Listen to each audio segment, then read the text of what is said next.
Je m'appelle Ayman Mhanna, je suis le directeur de la Fondation Samir Kassir. Très heureux de me retrouver auprès d'amis. Le mot débat est peut-être un peu surfait. Ça serait une forme de table ronde, d'une session de soutien, d'une thérapie de groupe peut-être. Voilà. Ça va également refléter un peu les conversations qu'on pourrait avoir autour d'un verre, mais quand même sur un sujet fondamental, l'état de la presse au Liban, des médias en général, le pays qui a la réputation de liberté au niveau politique, sociétal, mais également de liberté médiatique. Sauf que c'est un pays au centre de toutes les crises, la crise économique depuis au moins 2019, des crises politiques à répétition, la guerre 2023-2024 et actuellement une nouvelle phase politique avec l'élection d'un nouveau président de la République, la formation d'un nouveau gouvernement, un changement dans le rapport des forces des différentes parties, l'affaiblissement du Hezbollah après la guerre, mais en même temps des tensions sociétales très fortes, des tensions sociales, communautaires très très fortes que les entrepreneurs confessionnels aiment toujours utiliser au Liban pour éviter de discuter de sujets graves, pour éviter de discuter des questions liées à la reddition des comptes. Nous avons également un débat économique qui divise les Libanais aujourd'hui, qui divise les forces politiques libanaises. C'est un pays, donc, comme vous le savez, qui a traversé et qui traverse toujours une grave crise financière et économique. Et aujourd'hui, c'est le temps des responsabilités. Qui doit payer le prix de cette crise-là? Est-ce qu'il faudra demander aux plus démunis d'être les seuls à subir le poids de la crise, ou bien il y a des responsabilités que des banquiers, que des hommes politiques avec de grands intérêts financiers, qu'ils ont également un rôle à jouer et qu'ils doivent également supporter une grosse partie des conséquences de cette crise. Ce sont des sujets qui sont présents tous les jours dans le débat libanais. Les médias sont au centre de ce débat, surtout les médias qui ont choisi de dire ce qui s'est passé et d'enquêter sur les raisons des différentes crises que nous connaissons au Liban. Ces médias-là, aujourd'hui, sont la cible d'actions en justice de la part d'autres médias financés par des intérêts bancaires. Ils sont également la cible d'actions en justice de la part d'intérêts bancaires directement. Ils sont également la cible de campagnes de diffamation en ligne qui atteignent vraiment des sommets au niveau de la haine et de la désinformation. Mais en même temps, il y a un climat d'optimisme parce qu'il y a des choses qui changent dans le pays, parce qu'on sent qu'il y a peut-être une possibilité de construire le futur proche sur des bases saines. Donc on est absolument à ce moment charnière. Et qui de mieux pour en parler que les journalistes qui sont aujourd'hui avec moi sur la table. Anthony Samarani, rédacteur en chef, co-rédacteur en chef de L'Orient le Jour, un média, voilà pourquoi je n'utilise jamais le mot alternatif, un média indépendant, mais un média traditionnel quand même. De l'autre côté, je ne dirais pas à l'extrême gauche, Jean Assir, fondateur et directeur exécutif de Mégaphone, qui a été l'une des principales et des premières plateformes en ligne au Liban en termes d'attractivité à l'égard des jeunes et d'un focus sur les questions de reddition des comptes. Elsim Farrej est l'animatrice, la coordinatrice du syndicat alternatif des médias. Au Liban, il y a des syndicats officiels de la presse. Un ordre de la presse qui représente les propriétaires de la presse écrite, qui pour la plupart ne publient pas, mais sont toujours présents, parce qu'ils ont des intérêts politiques et des liens politiques, et un syndicat des rédacteurs de la presse, donc des journalistes, mais dont les élections sont complètement noyautées par les forces politiques en présence, et qui ne représentent qu'une toute petite partie des journalistes. Donc, il y avait un besoin pour un syndicat alternatif que LC actuellement anime. Donc, je vais commencer un peu par l'aspect positif. C'est tellement difficile, c'est tellement facile d'être négatif et de dire « ça va mal, surtout si on veut demander de l'argent ». Non. est-ce qu'il y a du positif aujourd'hui sur lequel on peut bâtir pour faire face à tous les défis qui actuellement sont présents? Je commence avec Jean, voilà, par hasard. Bon, on va commencer par le positif à travers le négatif. Donc, peut-être que vous ne savez pas. Comme quoi, mais... il dit exactement ce qu'il voulait dire, quelle que soit la question, mais bon. Absolument. Donc, peut-être que vous ne savez pas, mais aujourd'hui, il y a un grand enjeu qui se joue au Liban. C'est une série de réformes du système financier et bancaire. Après à peu près 6 ans d'effondrement économique en free fall, donc sans aucune mesure délibérément de l'État d'intervenir. Et c'est à ce moment-là que des médias comme Megaphone, comme Daraj, ou des groupes de pression comme Kun Irada aujourd'hui subissent ce qu'on peut appeler un lynchage public médiatique sur la plus grande télévision privée du pays. Et c'est ça ce que je vois comme quelque chose de positif, Ayman, pour revenir à ta question. Parce qu'un groupe de potes volontaires qui ont travaillé en 2017 a créé un média qui s'inscrivait aussi dans la mouvance des mouvements populaires de 2015 et puis de 2019, avec clairement l'ambition de briser en fait le monopole des récits et des images que les médias traditionnels avaient au Liban. C'est ce groupe de potes-là, avec leurs moyens, qui aujourd'hui font peur à un banquier multimillionnaire, à une télévision qui a plus de 2 millions de téléspectateurs chaque soir, et qui aujourd'hui se sent menacé par des gens qui produisent un contenu, on va dire, plutôt radical comparé à ce qui se produit au Liban, au niveau politique, extrêmement critique de toutes les formes de pouvoir, et qui ne peut pas être taxé d'appartenir ou de servir l'intérêt d'un camp. Donc ça, c'est positif. Ce qui est aussi positif, c'est, on va dire, la perspective tangible de réforme après 6 ans de souffrance de toute la population libanaise. Ça fait 6 ans que les Libanais demandent haut et fort, clairement, qui ont payé un prix très cher pour leur demande aussi, un changement profond, radical, avec tout l'ordre politique qui était depuis les années 90 jusqu'à aujourd'hui. Et je pense qu'aujourd'hui, on a le droit d'espérer qu'il y aura peut-être quelque chose de concret par rapport à cette ambition populaire. Merci Jean.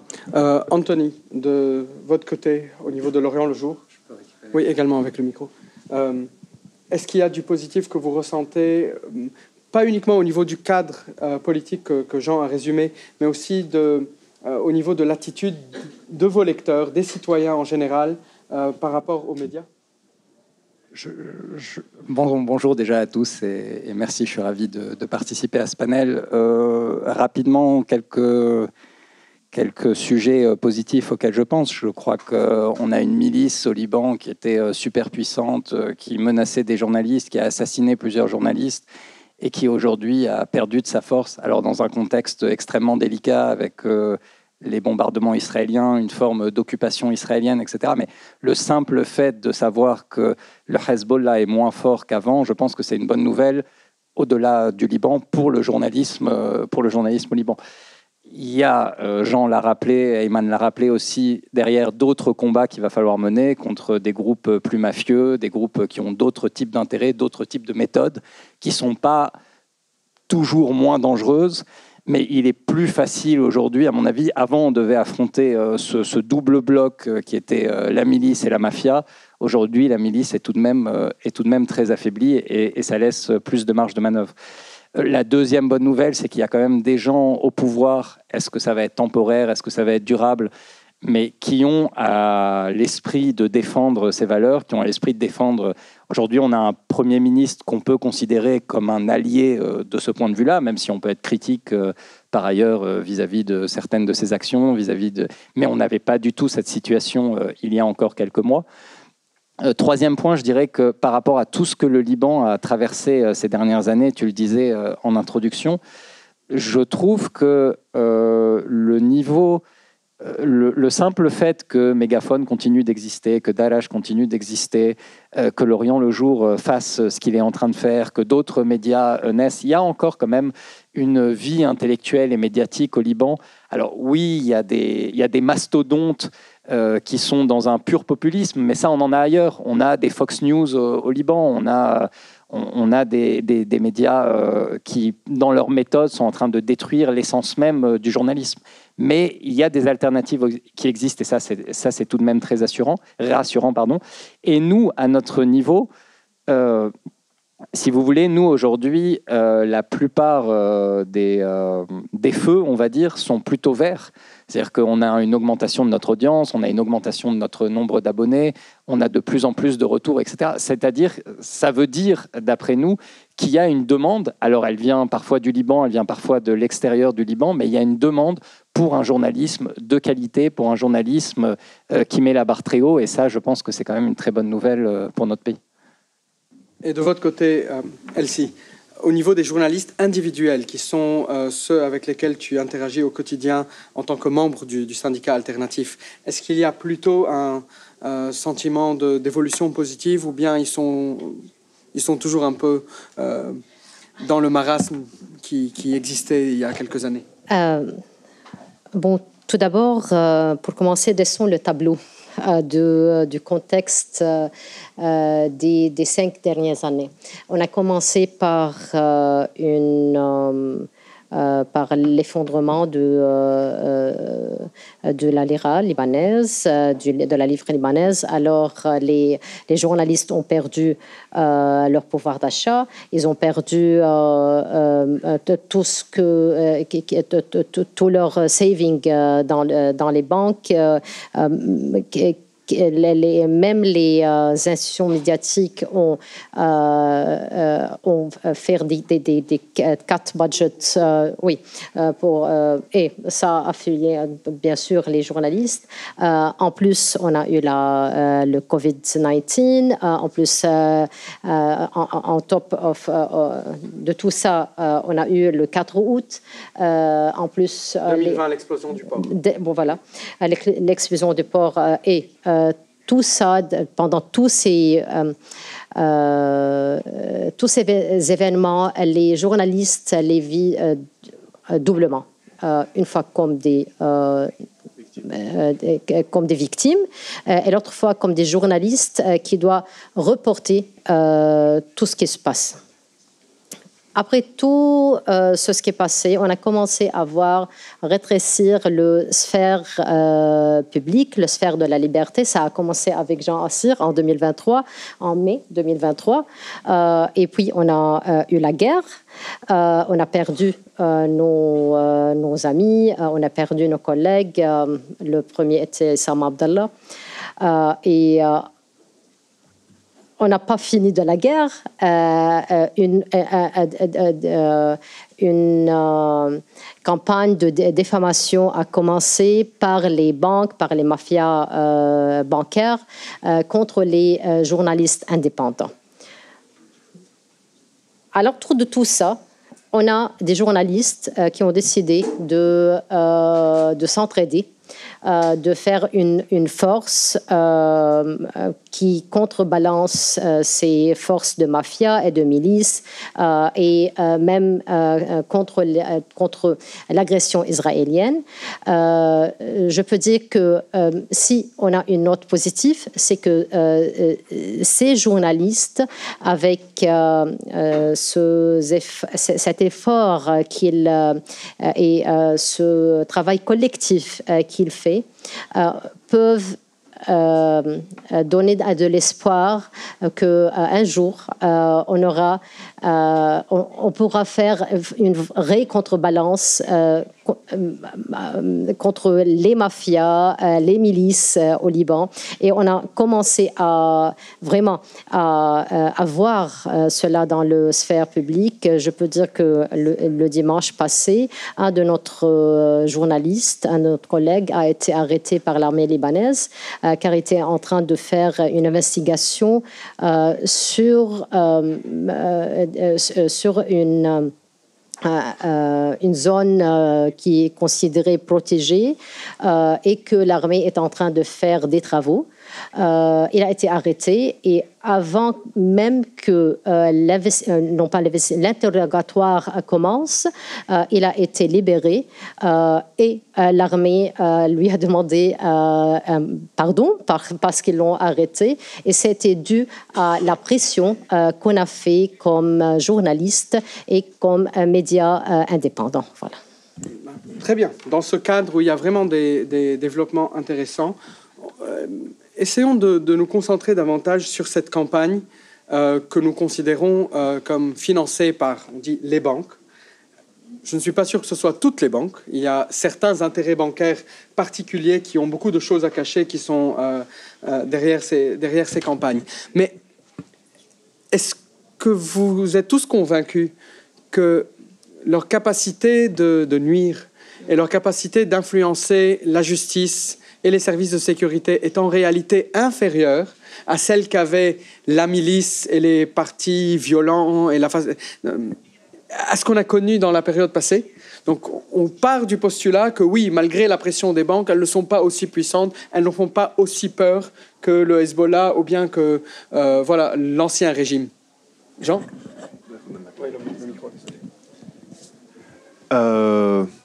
La réponse courte, c'est non. Ils ne font pas aussi peur que le Hezbollah, parce que je pense qu'il n'y a pas la capacité de faire acte, de mettre en pratique en fait ces menaces et d'éliminer physiquement les gens. Mais j'aimerais juste un petit peu prendre du recul. Un exemple. Donc le principal chef de ce lobby bancaire, on parle toujours de M. Sahnaoui, de la Société Générale de Banque du Liban. Soutient une milice lui-même. Soutient une sorte de milice. Voilà. Je ne sais pas à quel point ils sont armés, mais c'est un groupe fondamentaliste chrétien qui a attaqué des pubs LGBT, qui a attaqué des manifestants à plusieurs reprises. Qu'est-ce qui les empêcherait d'attaquer aujourd'hui les journalistes et les médias dont on parle? Et même qui ont commis des crimes. Qui ont commis pratiquement rien. Mais moi, je pense que la violence au Liban, en général, c'est une violence qui est contrôlée et dictée politiquement. Même quand il y a des actes de violence qui paraissent spontanés, ces actes de violence, en général, d'une certaine manière, sont réprimés par les forces de l'ordre. C'est très différent d'une violence qui était permise politiquement parce qu'il y avait une hégémonie politique d'une milice. On parle de deux formes très différentes. La violence qu'on pourrait subir par cette milice qui s'appelle les soldats de Dieu, elle est existante, mais comme n'importe quelle personne qui peut-être déteste Mégaphone et qui va décider d'un jour de passer à l'acte. Ça reste dans ce cadre-là. Je ne pense pas qu'il y a encore une hégémonie politique qui permet à ces gens-là de le faire en toute impunité, comme par exemple Lokman Slim a été assassiné et rien n'a été fait jusqu'à aujourd'hui. Heureusement, aujourd'hui, l'enquête a été réouverte. Mais juste pour répondre à ta question, parce que cette question d'argent des banques ou d'influence sur les médias, ce n'est pas juste une question libano-libanaise, dans le sens où ces banques-là, évidemment, qu'elles essayent de pousser un discours qui les protège, de réécrire l'histoire, d'aller raconter que ce n'est pas les banques qui sont responsables de l'effondrement économique, ce n'est pas ce modèle néolibéral que notre gouverneur de la Banque centrale, Riyad Salem, avait mis en place, qui a causé un des 3 plus grands effondrements économiques de l'histoire. Ça, c'est un niveau. Mais il y a un autre niveau qui est beaucoup plus global. C'est comment l'argent politique aujourd'hui, à travers les médias mainstream, arrive à créer une forme de populisme de droite, par conséquent, qui crée des ennemis publics, comme les ONG, comme les gens qui défendent les droits LGBT, etc., et de faire comme un écran de fumée sur tous les autres sujets sociétaux qui sont importants. Et ça, ce n'est pas du tout un phénomène libanais. Ça, on le voit en France, malheureusement, avec des milliardaires qui aussi financent des télévisions. On voit que la montée de l'extrême droite aussi est extrêmement liée au fait que ces milliardaires-là, aujourd'hui, produisent et pompent un discours d'extrême droite et amplifient des faits et taisent d'autres faits, comme par exemple Abou Bakr qui a été assassiné dans une mosquée hier en France et que ça n'a pas fait grand bruit dans les médias d'extrême droite. Donc c'est un phénomène qui est beaucoup plus global que le Liban et il touche aussi le Liban. Donc ces médias-là, aujourd'hui, ils ne se privent pas d'aller citer Elon Musk et ses théories complotistes sur George Soros et tout ça. Ils ne se privent pas aussi d'aller créer ce monstre, la gauche mondiale, qui aujourd'hui serait une menace sur les valeurs, etc. Et ça, pour moi, c'est beaucoup plus dangereux que l'élimination corporelle ou que l'atteinte qu'on pourrait avoir. Parce que ça, vraiment, ça contribue à créer une psychose, un ennemi public. Les gens ne nous connaissent pas. Donc aujourd'hui, ils nous connaissent à travers ces médias-là. Donc pour eux, il y a des gens qui sont financés par l'étranger pour aller changer le système de valeurs, tout ça. Ça, pour moi, c'est beaucoup plus insidieux, c'est beaucoup plus dangereux à long terme. Et c'est là où il faut vraiment trouver un moyen de faire un contre-discours qui est efficace et qui arrive aussi à atteindre des millions de personnes. Elsie, tu as travaillé à MTV pendant longtemps. C'est aujourd'hui la chaîne de télévision qui a lancé la campagne contre d'autres médias. Mesdames et messieurs, après 5 minutes, il y aura la présentation des projets nommés au prix Éducation aux médias des Assises méditerranéennes. À l'auditorium. سيداتي سادتي تقديم مشاريع لنيل جائزة التربية الإعلامية والمعلوماتية في المدرج الرئيسي الرجاء التوجه الآن. Merci.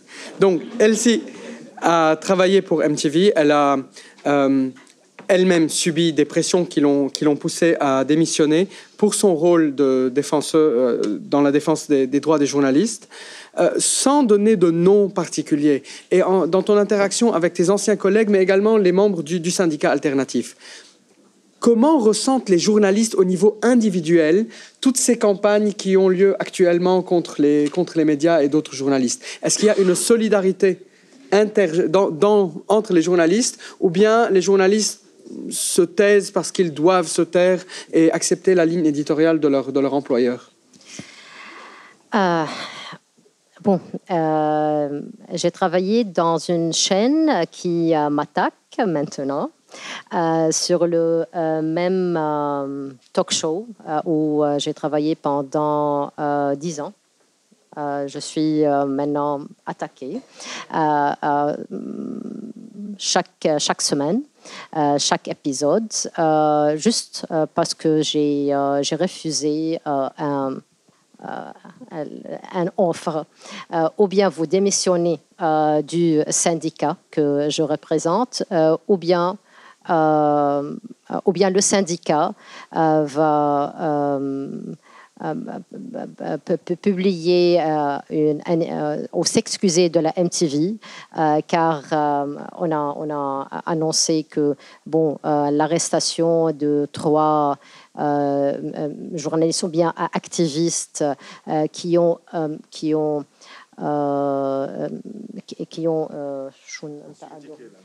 critiqué la MTV, n'est pas acceptable.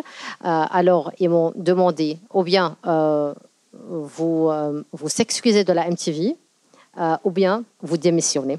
Alors, c'était pas un choix pour moi. Alors, j'ai démissionné. Je ne dis pas que je m'attends que tous les journalistes vont faire le même.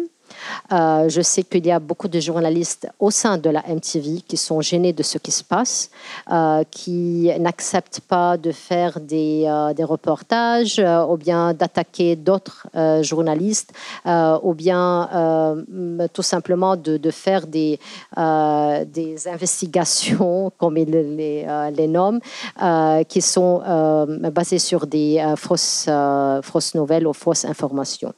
Mais est-ce qu'on s'attend qu'ils vont démissionner? Non, car on sait que la crise économique et que la crise médiatique est menaçante au Liban. On a vu que Al-Hurra a fermé ses portes. C'est plus difficile de pouvoir travailler dans le domaine au Liban maintenant plus que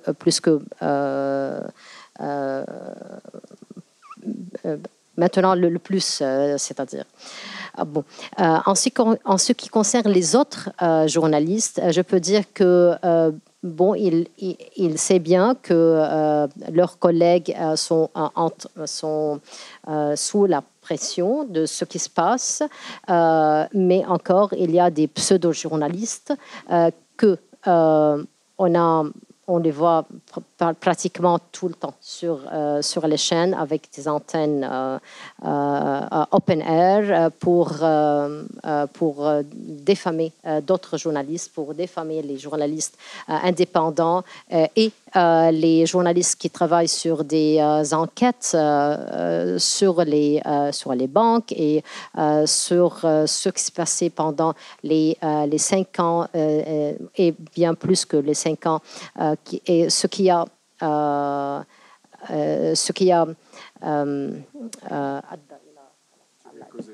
causé l'effondrement de l'économie libanaise. Voilà. Merci. Anthony, Jean a parlé d'un contexte mondial qui va un tout petit peu dans le même sens que les développements au Liban, mais ce contexte mondial a également encore plus complexe, avec par exemple l'arrêt du financement américain de plusieurs grands projets de développement dans le monde, y compris des projets de développement média. Donc dans ce contexte mondial, il y a des choses qui vont bien au Liban, on en a parlé. Mais est-ce qu'on peut être ce petit poussé, cet exemple qui est sur une pente ascendante, sur une phase d'amélioration, dans une phase d'amélioration, alors que le monde entier s'écroule? Est-ce qu'on est cet îlot isolé du reste du monde?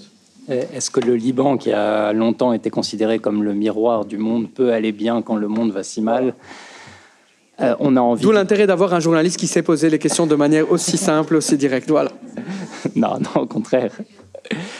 On a envie d'y croire. On est en train de vivre une parenthèse, mais je pense qu'il faut être très lucide déjà sur le contexte régional de cette parenthèse. On a une forme d'occupation israélo-américaine aujourd'hui au Liban. On a des divisions qui sont extrêmement fortes. On a cette question des banques et du discours général sur lesquels j'aimerais un tout petit peu revenir, parce que je pense qu'il y a 2 points pour moi qui sont majeurs. Le premier point, c'est pourquoi nous avons perdu, nous, quand je dis collectivement, les gens qui voulaient mettre les banques face à leurs responsabilités, qui quelque part étaient en train de défendre le déposant moyen, pourquoi nous avons perdu la bataille du récit? Alors on peut dire les autres avaient plus de moyens, ils étaient mieux armés, c'était plus populiste, etc. Mais je pense qu'il y a aussi une remise en question de notre côté à faire et se dire on n'a peut-être pas eu la bonne méthode, on n'a peut-être pas eu la bonne méthodologie, on n'a peut-être pas eu le bon discours, et 5 ans plus tard, on doit tirer aussi les leçons de notre échec. Et il y a une question plus large qui est pourquoi Fox News a battu CNN? Pourquoi CNews fait ses scores aujourd'hui? Pourquoi la MTV est beaucoup plus populaire que Mégaphone ou L'Orient le Jour, etc. Est-ce que c'est juste parce que les gens sont bêtes, ce qui est une hypothèse qu'il faut pas négliger? Non, dans le sens où... Une hypothèse, dans le sens où, effectivement, il y a une forme de favoritisme à la bêtise, au populisme, à la facilité, etc. Mais je crois que nous aussi, dans notre manière de faire les choses, peut-être que nous ne réfléchissons pas assez collectivement, peut-être qu'on ne réfléchissait pas assez en termes de front. Aujourd'hui, on est un front, on est dans un camp. Ce camp, est-ce qu'il est suffisamment organisé? Est-ce qu'il se défend comme il faut? Est-ce qu'il cède quand il le faut? Et je crois que si on est en train de perdre un peu partout, si le camp progressiste perd, c'est parce que lui-même passe son temps à critiquer l'ennemi, et il a raison. Et on a raison, les méthodes aujourd'hui de la MTV au Liban, elles sont ignominieuses. Vraiment, c'est terrible. Mais il y a aussi une remise en question à faire de notre côté. Est-ce qu'on pourrait faire les choses différemment pour aller convaincre le grand public? Aujourd'hui, le déposant libanais moyen qui a tout intérêt à ce que le banquier paye la facture, comment lui faire comprendre qu'il a tout intérêt? Voilà. Je vais rester avec toi parce que c'est très intéressant, même l'assertion que nous avons perdu la bataille du récit. Je ne sais pas si c'est vrai ou pas. Peut-être il y a une perception très forte sur les réseaux sociaux que les gens soutiennent le discours de MTV. À la Fondation Samir Kassir, nous avons conduit plusieurs études du discours sur les réseaux sociaux et nous avons remarqué qu'il n'est pas aussi organique que ça. Qu'au moment où la campagne médiatique de diffamation prend une pause, c'est comme un soufflet qui est mal fait, il retombe. Ça n'a pas vraiment pris corps dans le discours organique. Deuxièmement, le discours venant des partenaires internationaux du Liban, y compris de l'administration Trump, est un discours favorable aux réformes économiques, bancaires que nous soutenons en général. Donc, comment peut-on juger si nous avons réussi au niveau du récit ou bien si nous avons perdu? Vous venez de dire aussi un peu plus tôt que le nombre de lecteurs de L'Orient le Jour augmente. Et L'Orient le Jour a une ligne éditoriale assez claire au niveau de la réforme. Juste par exemple, le journaliste économique qui écrivait en arabe dans un média de manière très très détaillée sur la crise économique, qui a révélé de très grands scandales, a été licencié de son journal quand le journal a été acheté par la MTV, et c'est L'Orient le Jour qui lui a donné la tribune. Donc ça, c'est un exemple. Vos chiffres augmentent, ça s'améliore, le monde entier soutient les mêmes réformes que nous soutenons. les lois réformatrices passent au Parlement malgré la pression. Et sur les réseaux sociaux, ce n'est pas si organique que ça. Pourquoi penses-tu que nous perdons le récit, la bataille du récit? Alors, présenté comme ça... Voilà. Non, effectivement, il y a des choses qui sont difficiles à mesurer. Moi, j'ai le sentiment, et c'est un sentiment, là je partage l'avis de Jean qui n'est pas qu'au Liban, qui est au-delà du Liban, que politiquement, je vais vous prendre un exemple très bête. Moi, j'ai une famille qui est la famille chrétienne moyenne, etc., etc.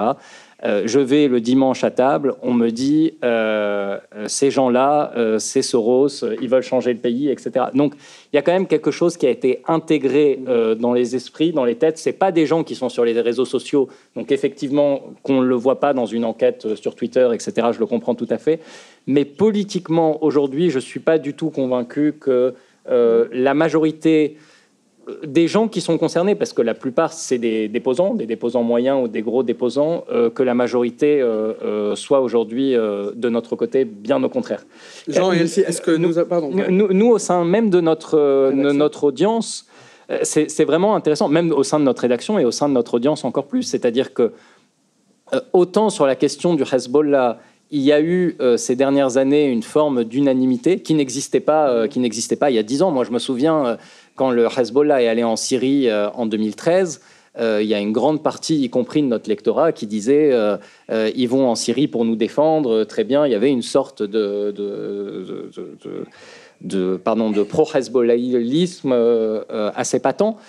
Sur la question bancaire, par contre, c'est beaucoup plus divisé parce que les gens ont le sentiment que... Bon, déjà, les gens ont très peur de perdre leurs dépôts et les gens ont le sentiment... Donc, ils sont prêts à accepter tout ce que les banques ont déjà fait plutôt que de perdre quelque chose qu'ils n'arrivent pas à quantifier. C'est terrible, et parce que les gens ont le sentiment que finalement c'est l'État qui les vole depuis des années et que les banquiers, ils défendent pas les banques pour autant, ils défendent l'idée qu'au final tous les dépôts doivent être restitués.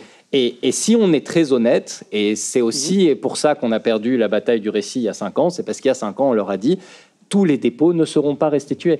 Et quoi qu'on fasse, quelle que soit la façon dont on tourne le schmilblick, à la fin des fins, tous les dépôts ne seront pas restitués. On le sait.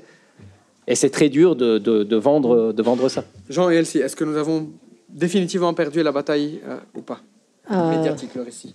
Tout d'abord, je vais dire que pour Anthony que d'offrir à travailler à un journaliste qui a fait face à une campagne de character assassination comme Mounir Younes, c'est vraiment courageux, car il n'a pas seulement perdu son travail à Nida Al-Watan, mais la campagne est toujours actif contre lui, comme sur d'autres journalistes. Alors c'est vraiment courageux de la part de L'Orient le Jour de prendre cette décision. Est-ce qu'on a perdu la bataille de récit? Je pense que si on ne réagit pas, si on reste sur le plan de la défense, on va perdre ce récit. Alors, on doit être plus actif, on doit collaborer tous ensemble pour faire face. Notre discours est plus difficile à assimiler que le discours que c'est Soros qui est venu avec un plan diabolique pour détruire l'économie libanaise, que si vous voulez restituer l'économie, vous allez un plan de A, B, C, D qui est très scientifique. En plus, dire à un déposateur que vous n'aurez dans aucun cas tous vos saving, c'est un peu difficile pour lui pour comprendre ça et pour assimiler ça, que lui dire que, ou bien vendre des rêves qui ne peuvent pas être réalisés.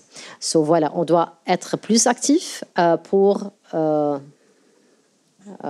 pouvoir réussir. Pour être plus actif, est-ce que c'est uniquement le rôle média ou bien c'est une action politique beaucoup plus large. Et ça me permet de poser la question qui fâche toujours, surtout quand on est en Europe et qu'on parle de journalisme, d'implication, de militantisme, où s'arrête le rôle du journalisme et où commence le rôle de l'activisme politique. Tu vas me laisser répondre à l'autre question. Bien sûr, elles sont assez liées.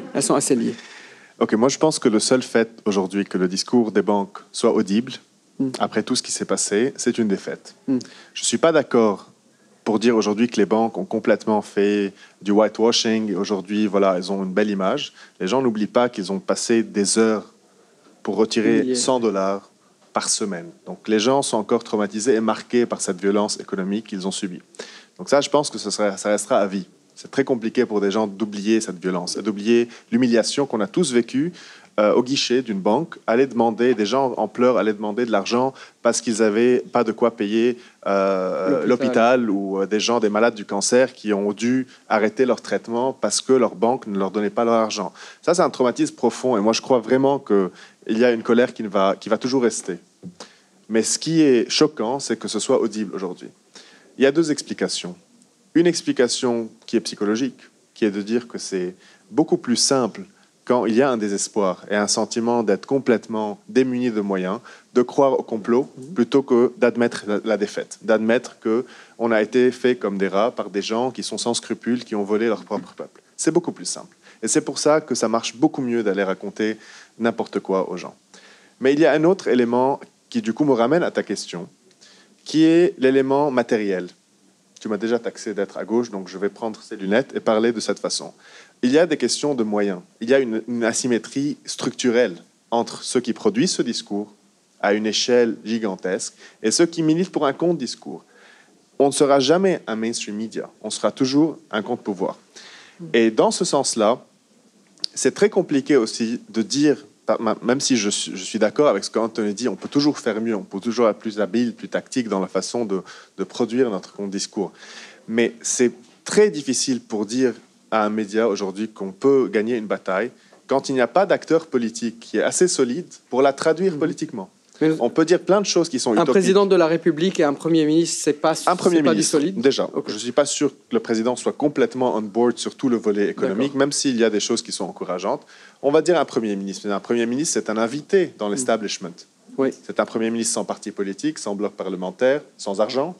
D'accord ? Donc c'est quelqu'un qui aujourd'hui est une anomalie dans l'État. Donc c'est quelqu'un qui a de grandes ambitions, qui est intègre, mais qui est, si tu veux, c'est l'intrus.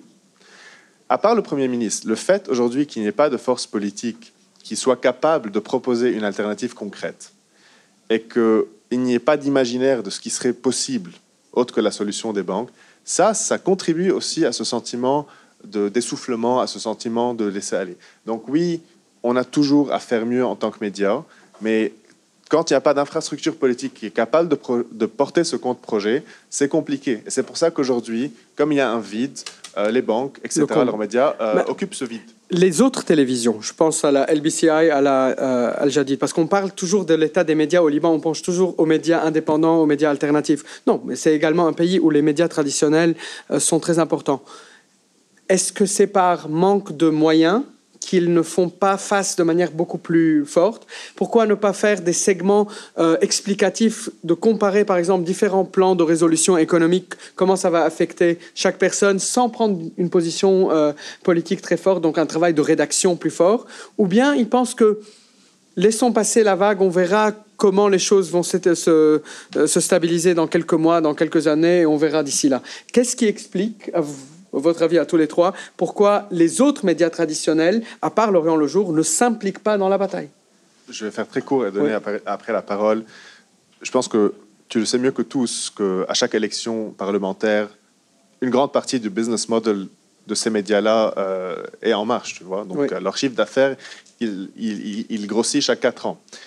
C'est pour dire d'une autre manière que malheureusement, la télévision au Liban, c'est plus proche d'une compagnie de PR que du journalisme. Donc, pour le dire encore autrement, si on ne met pas d'argent, ils ne vont pas aller te défendre comme ça, par intégrité journalistique ou par solidarité ou par camaraderie.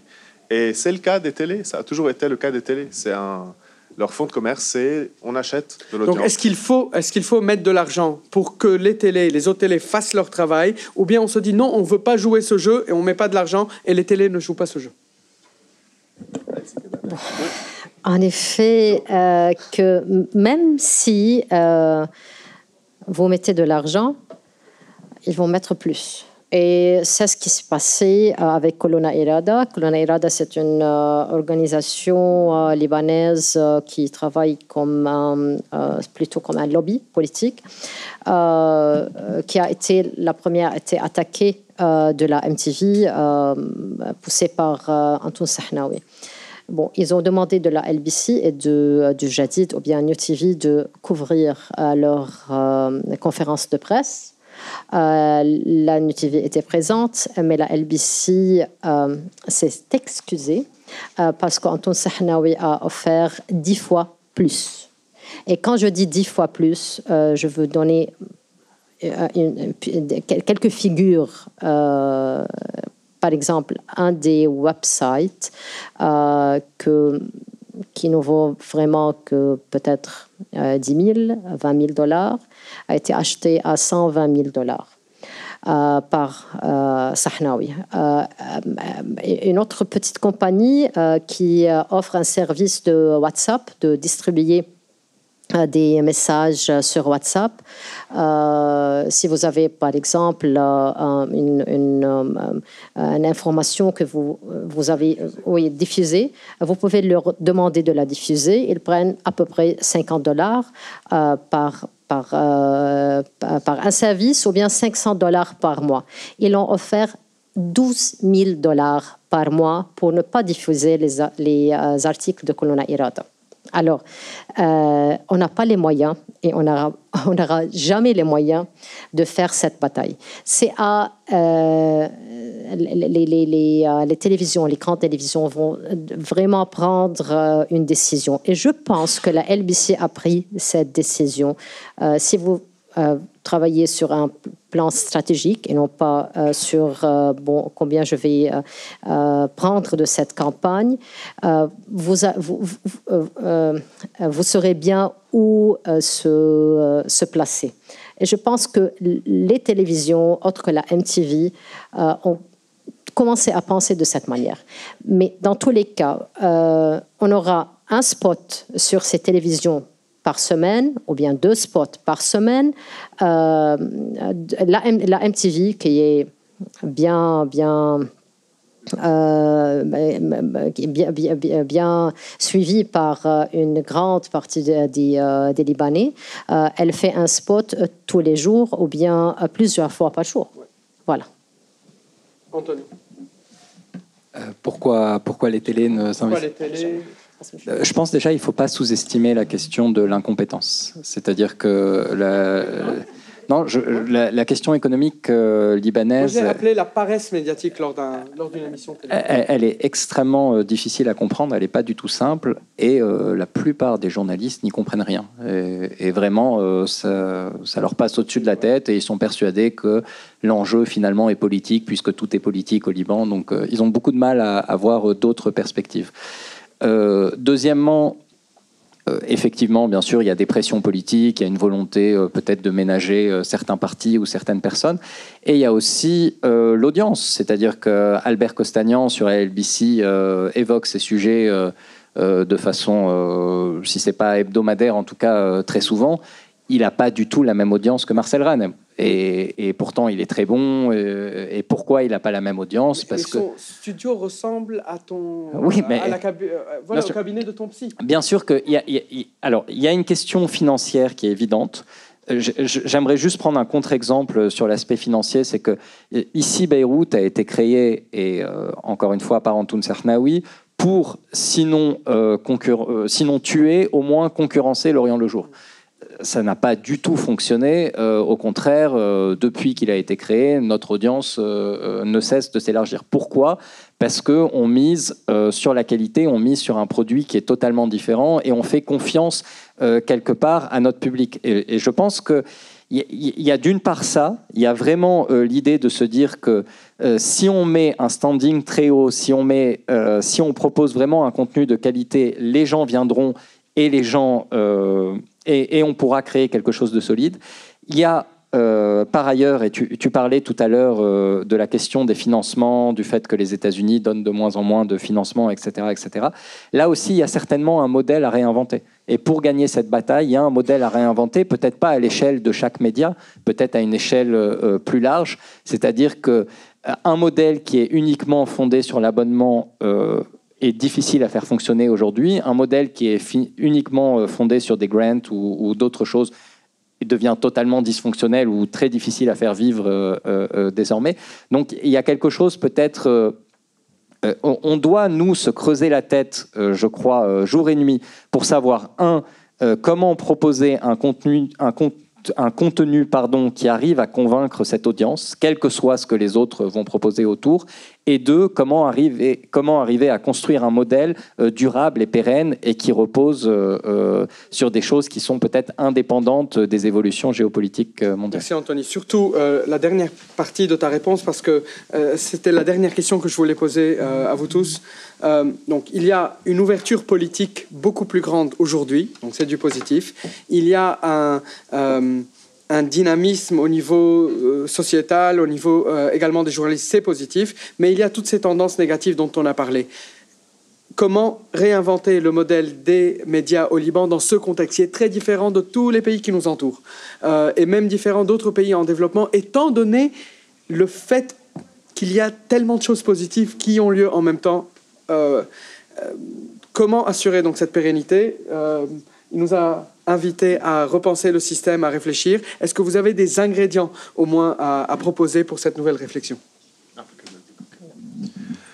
Bon, déjà, il faut saluer l'effort que L'Orient le Jour a fait parce que c'est exceptionnel en tant que modèle qui est basé sur des abonnements et vraiment mobiliser un lectorat qui, je pense, aussi est de la diaspora principalement, qui juste contribue. Parce que, donc, vu qu'on fait, donc pour les 100 ans de L'Orient le Jour, un Happy Birthday, avec un actionnariat qui inclut des familles politiques avec de très grands intérêts économiques qui ne sont pas du tout à gauche et depuis très longtemps. Donc le fait d'avoir dans leur actionnariat des familles très associées également parfois aux autres, mais en même temps qui est laissé à leur équipe éditoriale ce degré de liberté, c'est un exemple à prendre en compte et à féliciter.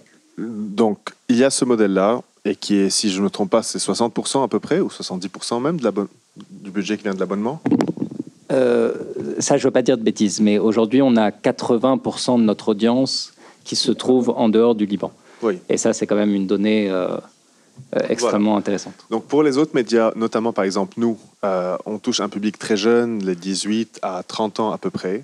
Et notre compétition, c'est du contenu gratuit en ligne. Et c'est du contenu gratuit si on parle de, par exemple, AJ+, etc., qui est subventionné même par des gouvernements.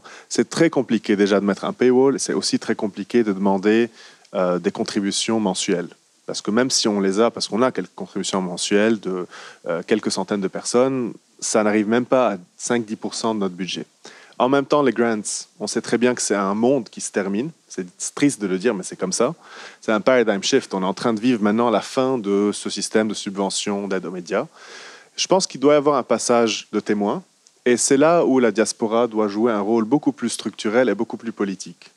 Donc aujourd'hui, je ne suis pas convaincu qu'il y ait de modèles économiques qui permettent à un média de vivre. C'est peut-être radical comme pensée, mais vu la situation des médias partout dans le monde, y compris des médias qui ont plus de 100 ans, qui aujourd'hui sont en train de souffrir de graves crises économiques, partout, même dans des pays comme la France, etc., je me dis que ça va rester un secteur qui dépend d'une certaine manière de la philanthropie.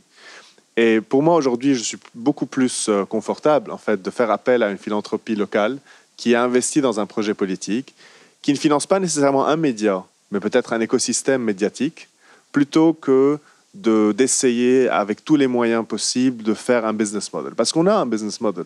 On produit pour d'autres personnes, on fait des trainings, etc. Mais tout ça, ça ne ramènera jamais plus de 20%. C'est notre maximum en tant que seuil. Et puis, on n'a pas envie non plus que nos journalistes se transforment en service providers, qui vont aller travailler en plus de leur travail de journaliste. Non, on veut vraiment qu'ils se consacrent à ça. Et donc, un petit peu comme le monde de la culture et de l'art, qui dépend de la philanthropie, je pense que c'est essentiel d'avoir ça, mais sous une autre manière, avec peut-être un investissement d'ordre plus politique, un petit peu comme ce que tu as mentionné par rapport aux actionnaires de l'Orient le Jour, mais à une échelle plus large, mobiliser la diaspora en tant que telle. Merci. Quel modèle pour un journaliste de qualité pérenne au Liban dans le contexte que nous avons décidé? Oui, je pense que le diaspora libanais qui est qui est investi politiquement au Liban et qui en marre de ce qui se passe est un target une cible pour les médias indépendants. Mais comme a dit Jean, qu'on ne peut pas s'adresser aux diaspora libanais un par un, ou bien un média par un média, mais on doit faire comme un consortium ou bien un groupe de médias indépendants et faire cet appel aux diaspora libanais. Et je pense que ça va marcher. Et ça peut marcher. On peut trouver ce support du diaspora libanais, car en face de nous, on a des médias qui sont financés par les banques, par la sphère politique traditionnelle et par le sphère fanatique. Si on va par exemple au Hezbollah qui finance Al-Manar, ou bien on a NBN qui est financé par Amal, alors c'est un peu critique pour les médias indépendants d'être laissés face à ces monstres des médias qui sont vraiment financés par des États et par des banques pour présenter un discours qui est très très très loin du discours de droits de l'homme que l'Europe et l'Amérique supposés travailler sur. Voilà. Je vais ouvrir la possibilité au public de poser les questions. Ce qui est très important, parce que peut-être parce que je suis de bonne humeur, il fait beau, Marseille, nous sommes à Marseille, également dans le positif, des médias indépendants en ligne libanais de tendances politiques, idéologiques très différentes ont réussi à montrer beaucoup plus de solidarité entre eux face aux campagnes de diffamation, aux campagnes de désinformation.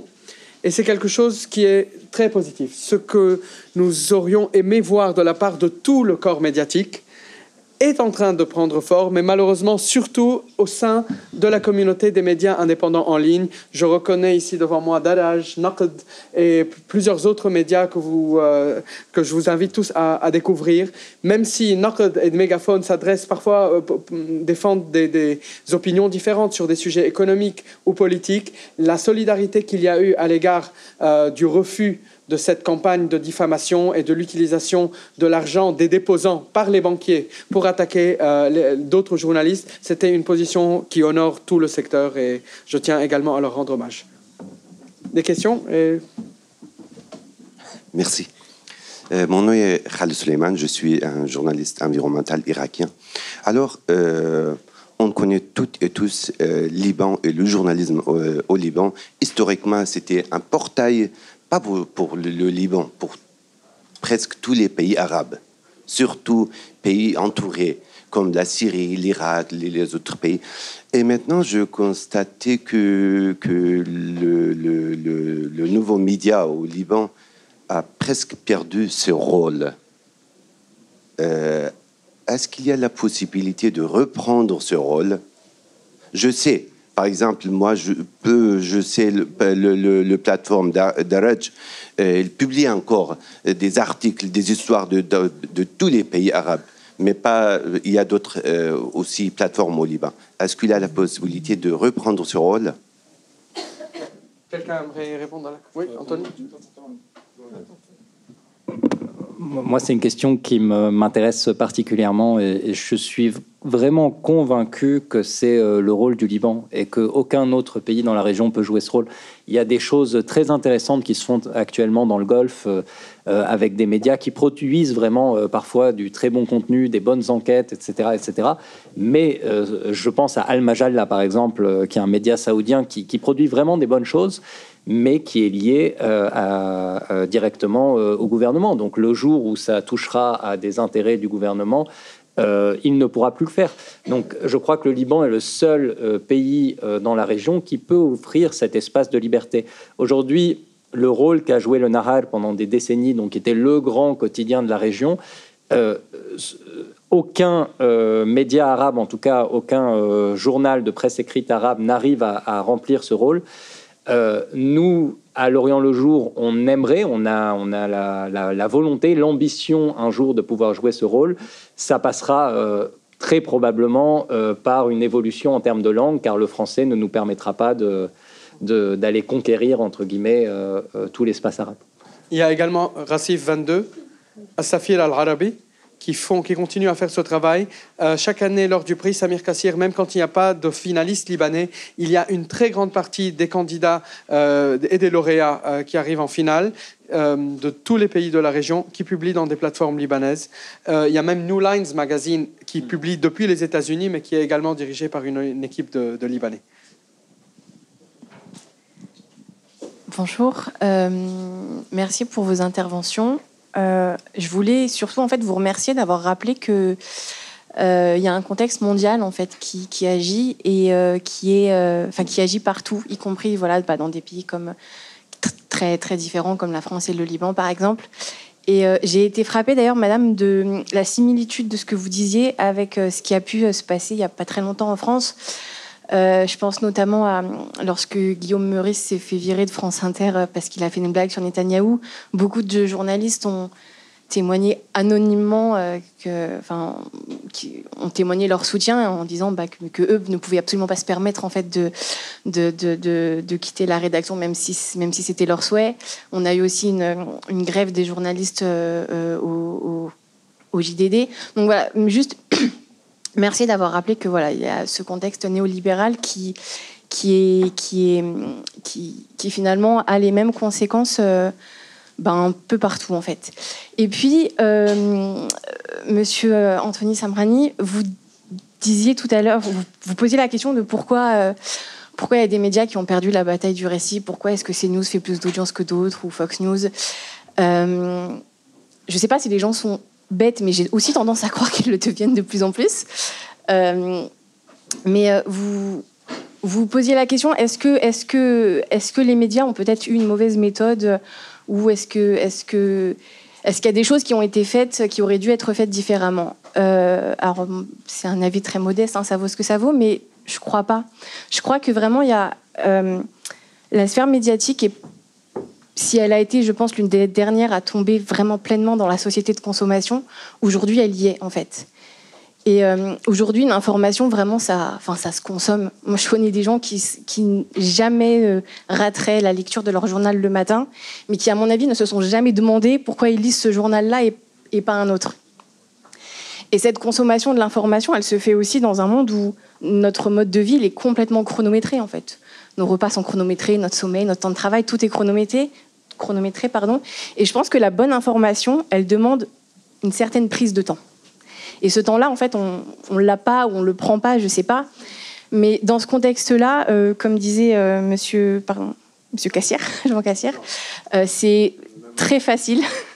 c'est très facile de tomber dans la simplicité et de se dire on n'y peut rien ou on constate tous en fait certaines choses, mais c'est plus facile de se dire de toute façon on peut rien faire.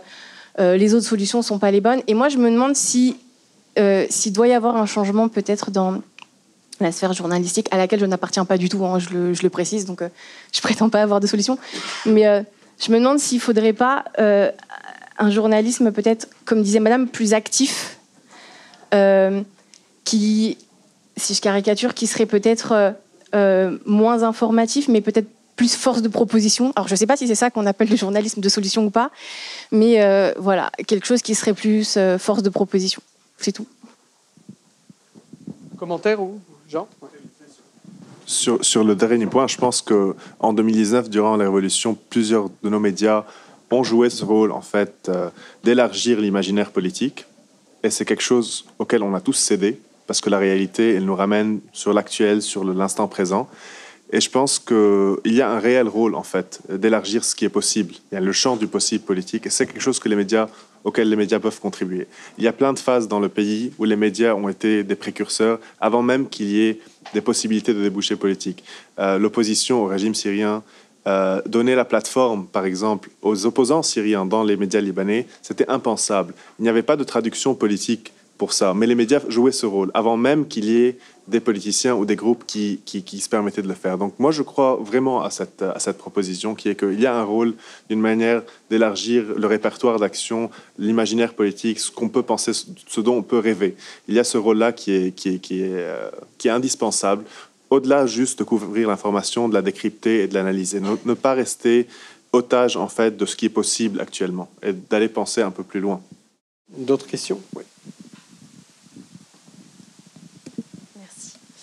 Oui, donc, si ça marche. Je m'appelle Mathilde, je suis étudiante en journalisme au master de Marseille. Et moi, je me posais une question parce que, vu qu'on parle de l'état du journalisme au Liban, je me posais la question de la formation de vos nouveaux journalistes. C'est que vous devez en avoir beaucoup. Je sais qu'il y a des écoles de journalisme aussi au Liban. Comment ça se passe? Est-ce qu'ils ont conscience de toutes les choses dont on vient de discuter? Comment vous les orientez? Par exemple, j'imagine que vous avez des stagiaires, des jeunes, des gens qui se lancent tout simplement. Est-ce qu'ils ont conscience de tout ça? Vous parliez, si je résume rapidement, que MTV, les télés, etc., avaient plus un système commercial que journalistique. Est-ce que ça veut dire qu'on a du mal à se projeter dans une carrière de journaliste en télé au Liban? Comment ça s'organise en fait? Merci.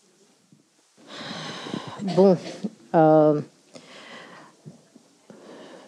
Sur le plan des universités, on a l'université libanaise qui a une propre formation de journalisme. Et puis il y a les autres universités qui ont des diplômes de médias et de communication. Mais en fait, ce n'est pas un critère pour travailler dans la télévision au Liban.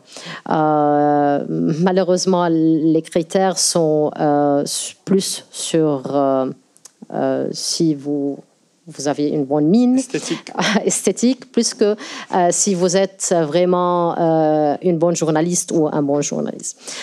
Alors, oui, c'est un peu difficile d'entrer la sphère des médias télévisés au Liban,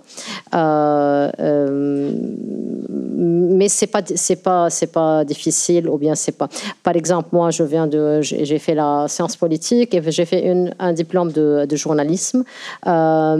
Mais ça m'a donné un push pour travailler plus dans le journalisme, car j'ai cette formation en sciences politiques. Je pense que Jean de même vient de... Voilà. Alors, ce n'est pas une condition de faire une formation en journalisme.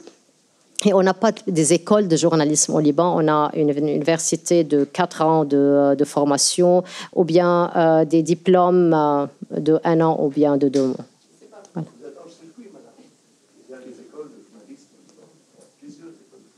Comme les Antonins, oui. C'est des facultés de journalisme dans des universités. C'est des facultés de journalisme en pluriforme qui donnent des diplômes de journalisme. Et la chef de département de journalisme est là à côté de moi. Donc, non, il y a de bonnes écoles de journalisme au Liban. D'ailleurs, on est là avec le GICAM, oui, c'est des facultés. Ce n'est pas le même cas qu'en France, car en France... c'est la même chose. On est partenaire. Est-ce que vous prenez combien d'années pour la formation? Si votre collègue peut donner plus de détails sur la formation dans votre université.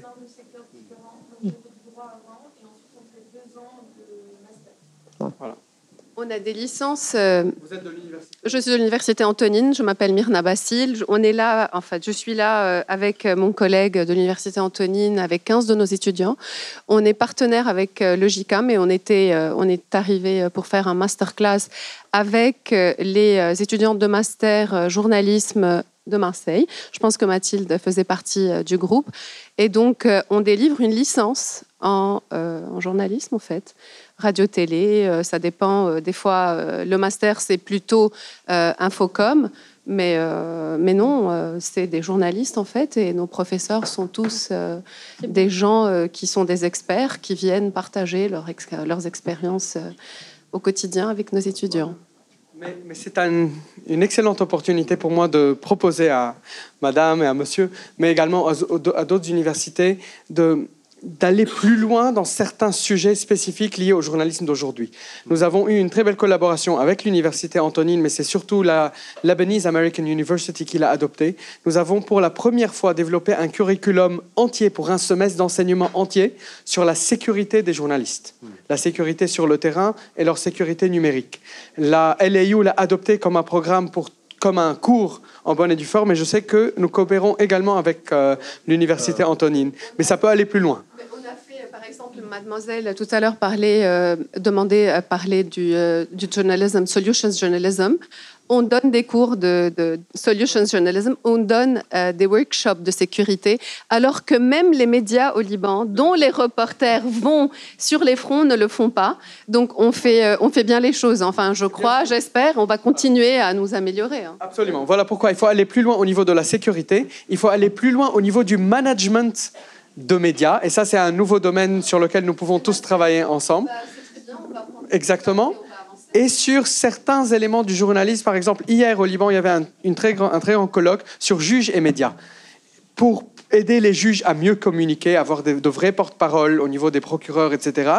Mais également qu'on n'ait pas que des correspondants judiciaires qui vont nous dire ce qui s'est passé, mais plutôt avoir des capacités d'enquête et d'analyse. Donc j'espère qu'il y a beaucoup de travail à faire de manière très constructive pour améliorer l'état des médias avec les universités.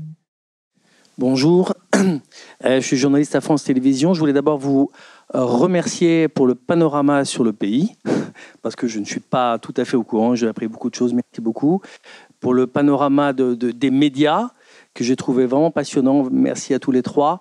Et j'ai d'abord trouvé, ce n'est pas une question, que vous nous donnez plutôt des très bonnes leçons, en fait, à nous journalistes français. Des leçons dont certains de nos confrères feraient bien il ferait bien d'y faire un peu plus attention. Par les temps qui courent, je trouve que c'est très important tout ce que vous nous dites par rapport à la situation qui est la nôtre en France, mais dans tous les autres pays. Donc vraiment, merci beaucoup là-dessus. J'avais une question pour vous sur le risque, peut-être que c'est plutôt pour L'Orient le Jour, mais je ne sais pas, sur le risque d'apparaître comme un journaliste militant. Je sais que ça dépend des pays. Journaliste militant, est-ce qu'on doit l'être ou pas? Il y a des discussions là-dessus. Est-ce que vous êtes attaqué, même à L'Orient le Jour, ou aussi à Mégaphone, sur le fait d'apparaître comme des militants, alors que visiblement votre militantisme est celui de la défense des Libanais. Mais est-ce que vous avez cette discussion et comment faire pour apparaître justement comme restant au-dessus de ces mêlées-là? Merci beaucoup. Tous les deux. Oui, parce que justement, là, je pense qu'il y a peut-être une discussion qui sera intéressante. Nous, ça me tient à cœur qu'on soit un média extrêmement engagé, un média de combat. On assume, on a une ligne éditoriale, on prend des positions, etc., etc. Mais ça me fait mal au cœur qu'on soit perçu ou qu'on puisse être perçu comme faisant du militantisme. Moi, je pense qu'il est vraiment très important. Tu posais la question tout à l'heure, Ayman. Effectivement, la frontière, parfois, elle peut être très fine, mais il faut, à mon sens, qu'elle continue d'exister. Non, pour moi, la distinction, elle est très claire. Il y a des instants politiques avec un grand P où, non, on doit prendre parti et on n'a absolument aucun problème de prendre parti. Mais ce qu'on se refuserait toujours de faire, c'est d'entrer dans des petites querelles politiciennes, etc. On est très souvent taxé d'être un journalisme militant parce qu'il y a une ligne éditoriale qui est clairement idéologiquement à gauche, mais on a toujours pris énormément de distance avec tous les mouvements politiques qui sont peut-être alignés ou moins avec notre ligne éditoriale. Pour nous, c'est quelque chose de très clair. Par contre, ce que personnellement je ne défendrai jamais, c'est ce qu'on peut appeler la neutralité ou l'objectivité, parce que pour moi, ça, c'est quelque chose qui est fondamentalement erroné. Il ne peut pas y avoir d'objectivité, il peut y avoir du fairness, il peut y avoir une façon, une déontologie professionnelle dans la façon dont on traite l'information, mais le biais idéologique, il est inhérent à chaque angle qu'on emploie, à chaque terme qu'on emploie. C'est quelque chose pour moi qui vaut mieux être mis en valeur et visibilisé plutôt qu'essayer avec une forme d'esthétique ou de langage qui se prétend être en fait objectif et qui est beaucoup plus sournois. Et c'est là où on voit le piège dans lequel plein de grands quotidiens internationaux tombent, parce qu'ils se donnent cette impression ou cette carrure d'être vraiment, de ne pas employer un langage qui a de l'émotion dans la politique ou qui prend parti, etc. Et dans des cas comme Reza, par exemple, on voit en fait l'échec total, à quel point ce langage-là, qui supposément est aseptisé, se transforme en une arme pour du coup prendre position, parce qu'on n'éclaire pas les choses qu'on doit éclairer. Donc pour nous, the balance, l'équilibre, il est très clair. Il y a des instants où ce journaliste doit se positionner, mais rester à distance des querelles politiques du quotidien. Bonjour Jean-Paul, merci pour votre présentation. Vous avez notamment présenté un rapport tout à fait asymétrique entre vous et les autres médias qui composent la sphère et qui sont, eux, financés en échange d'une contrepartie. Est-ce que donc vous considérez que c'est une forme de... Parce que vous êtes présenté vous-même comme un contre-discours, est-ce qu'il n'y a pas là aussi une forme de bataille asymétrique ? C'est un terme qui est souvent galvaudé, et donc est-ce que cette notion-là vous inspire dans vos actions pour avoir avec moins de moyens faire un impact qui puisse concurrencer, voire contrecarrer? Merci. Asymétrique, ça ne veut pas dire perdu d'avance. Dans le sens où une guérilla peut être beaucoup plus efficace qu'une armée. Dans le sens où quand on n'a pas des millions de dollars à perdre comme M. Antoun Sahnewi, moi, si on m'insulte quotidiennement ce qui s'est passé il y a une semaine dans une télé à 1 heure de grande écoute, où on a répété le même clip pendant 5 fois, au pire, je vais chez ma psy et je lui dis que ça va mal et ça ira. Mais je n'ai pas d'ambition d'être un personnage public, je n'ai pas quelque chose à défendre de matériel, etc. Je fais ça parce que j'ai une conviction, et voilà. Et donc ça me donne une force. Parce que du coup, moi, je peux aller jusqu'au bout dans cette bataille. Je n'ai pas forcément à faire des calculs de pertes et de gains. Et je pense aussi, d'une certaine manière, même si les réseaux sociaux sont aujourd'hui un espace qui a été aussi coopté par le capital, par les gens qui ont de l'influence, ça reste un espace de transgression, ça reste un espace de subversion, et ça reste possible de contrecarrer un discours même avec peu de moyens. Et c'est le cas de Mégaphone. Le budget annuel de Mégaphone est une fraction de celui de la MTV, mais aujourd'hui, le contre-discours qui est produit, il arrive à des gens. Il est vu, il est lu. Pas de la même façon. Donc je pense que non, on a aussi une certaine agilité, habilité, par le fait qu'on est un underdog, par le fait qu'on n'est pas forcément mainstream, pour pouvoir aussi faire un impact qui fait plus mal d'une certaine manière. Je ne sais pas si j'ai répondu à ta question, mais j'ai essayé. Nous arrivons à la fin de la séance. Le journalisme au Liban est vivant. Il traite des sujets les plus délicats aujourd'hui qui vont définir notre vie quotidienne dans ce pays, mais également avoir un impact sur nos relations avec les pays qui nous entourent pour les années qui viennent. Mais en même temps, il est sous pression réelle. L'utilisation des réseaux sociaux, des campagnes qui profitent des algorithmes des réseaux sociaux pour influencer l'opinion publique, ces campagnes battent leur plein aujourd'hui au Liban. J'espère que lorsque nous nous rencontrerons l'année prochaine, que ce soit à Marseille, j'espère bien à Beyrouth, ce sera pour célébrer la victoire du discours indépendant, la victoire du discours qui est basé sur les faits, le discours qui est basé sur la défense des droits des Libanais, et qu'à ce moment-là, un vrai débat sur nos alternatives politiques puisse commencer de manière très saine et qu'il soit relaté dans les médias. Pour cela, nous devons réinventer le système, comme tous mes collègues l'ont mentionné. Nous avons au moins 1 an pour parler de manière beaucoup plus précise avec la diaspora, avec tous les Libanais qui veulent un changement dans leur pays, que ce que nous demandons n'est pas uniquement de l'argent et que cet argent n'ira pas à ce candidat, n'ira pas à cette ONG, n'ira pas à ce média, mais que sans avoir un engagement réel et matériel dans la bataille, la partie adverse, celle qui n'a comme objectif que de se protéger elle-même, va naturellement gagner. Donc c'est une question, c'est la question de la survie d'une démocratie saine au Liban qui est en jeu. Les médias font partie de cet écosystème-là. C'est ce discours, c'est cette question, c'est ce débat que nous devons avoir avec tous ceux qui sont engagés pour la survie de la démocratie au Liban. C'est ce qui est en jeu. Et au moment où il y a tous ces changements dans le monde, où il y a des changements positifs au Liban, ce serait une perte terrible de ne pas bien le faire. Et merci à tous.